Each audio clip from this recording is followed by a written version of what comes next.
Hello friends, in this video I will show how to repair Microsoft Edge in Windows 10. So click on Start, search Control Panel, open Control Panel, click on Start, type here Add or Remove, click on Add or Remove Programs, open Control Panel, select Category, here click on Uninstall a Program. In this list, guys, you have to find out Microsoft Edge. Select it, click on Change, click on Yes.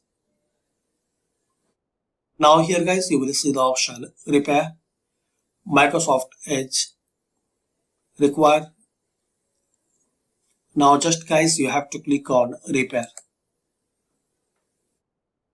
Wait for a few seconds. Now wait for a few minutes. Once this process will complete, restart your system.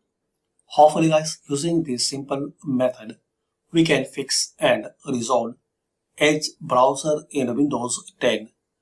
Thanks for watching. Please comment this method work for you or not.